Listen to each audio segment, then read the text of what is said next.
This week, the Union attacks from the south.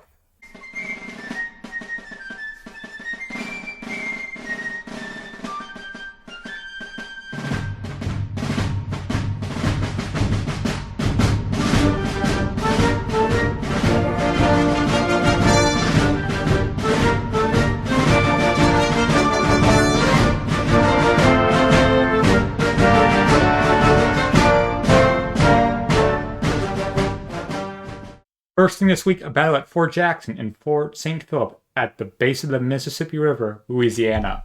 For around a month now, a Union armada has been closing in on New Orleans. They're under the command of Flag Officer David Farragut. On the 18th, 21 ships have arrived at Fort Jackson, and for 10 long hours they unleash an onslaught. The ships open up, striking the fort multiple times. Jackson's garrison can't even effectively return fire because they can't even reach the Union Navy. On the very first day, the Union has fired 3,000 shots. And Brigadier General Duncan, the Confederate commander at the fort, has to report their damage. It's not pretty. The quarters and the bastions were fired and burned down early in the day. Those are the quarters immediately without the fort. The citadel was set on fire and extinguished several times during the first part of the day, but later it became impossible to put out the flames, so that when the enemy ceased firing, it was one burning mass, greatly endangering the magazines, which at one time were reported to be on fire. Many of the men and most of the officers lost their bedding, clothing by these fires, which really added to the discomforts of the overflow. The mortar fire was accurate and terrible, many of the shells falling everywhere within the fort, disabling some of our best guns. Next day, the bombardment begins at 6 in the morning. The Union Navy continues to effectively chip away at the fort. By nightfall, the fort's guns have been rendered almost useless. On the 20th, the Union ships move to a better position. Rainfall is hard, allowing them to do so unmolested. It also allows for Confederates to receive reinforcements. The CSS Louisiana arrives. But the commander of the Louisiana does not wish to risk his ship, and does nothing to challenge the Union. The bombardment continues till the 24th, when at 2 in the morning, Farragut lights his lantern, a sign. The fleet moves forward within range of the enemy cannons, but Farragut assessed they wouldn't be able to stop him. Using the light of the forts, they silently advance, and actually seem to be going unnoticed. He's halfway between the forts when he hears cannons. Did the reports lie to him? Confederate gunners are responded to by the Union ships, and smoke strangles the river. The Union boats continue upriver as the smoke shields them from accurate fire. And then they spot a metal roadblock, the CSS Manassas. The USS Mississippi moves in to deal with the Manassas, and the Manassas turns tail. It runs away, then runs aground. The Manassas is obliterated with a couple of artillery blasts, and the Union ships have now passed the forts. Farragut asks Brigadier General Duncan for surrender. He demands it. Duncan refuses him, and at midnight on the 24th, Farragut opens fire on Fort Jackson once more.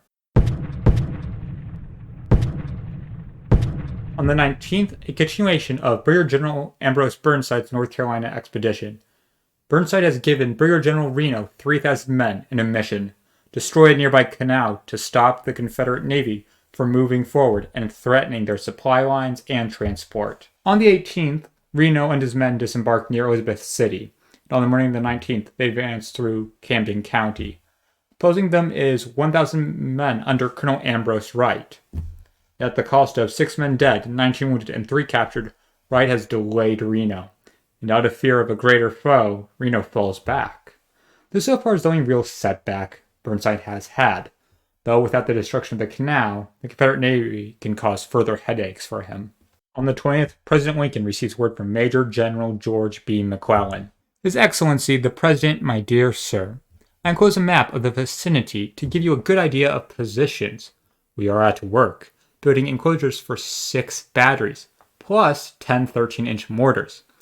As soon as these are armed, we will open the first parallel, and other batteries for 8-inch and 10-inch mortars, and other heavy guns. We shall soon open with a terrific fire. The difficulties of our position are considerable. That is, the enemy is in a very strong position. but I never expected to get to Richmond without a hard-fought battle, and am willing to fight it here as anywhere I am. Sir, most respectfully and sincerely your friend, George B. McClellan. Lincoln responds with a question. Is anything to be done? The answer is no. And to further aggravate the president is Major General Henry Halleck. It appears the leader of the Western Front of the war is just as cautious as the leader of the Eastern Front of the war. Because as Halleck remains at Shiloh, everyone knows Corinth is his target. But Lincoln is kinder to Halleck. We don't know why for certain, but I personally assume it's because of the recent engagement at Shiloh and the fact that the Western Front of the war has had a tremendous amount of movement compared to the Eastern Front. The next day, the Confederate Congress adds an amendment to its conscription law, exempting those engaged in governmental activities, those who provide material for the war effort, munitions, weapons of the like, those who are ministers of religion, those who are engaged in the medical field, and those engaged in the educational field.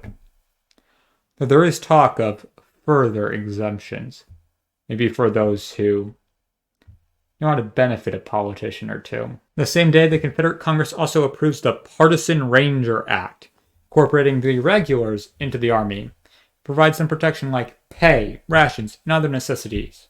So says they are subject to the same rules as all other soldiers. How will the Confederates enforce this? They won't. Partisans have proven to be less respectful towards civilians and laws than the normal authorities, but they've also proven to be very effective. And to the Confederacy, the PR hit is not as significant as the damage to the Union supply line. On the 23rd, Brigadier General Burnside reaches out to the Confederates at Fort Macon and asks for their surrender on the condition of parole. The Confederates deny his offer, and on the 24th, Burnside orders the bombardment to commence.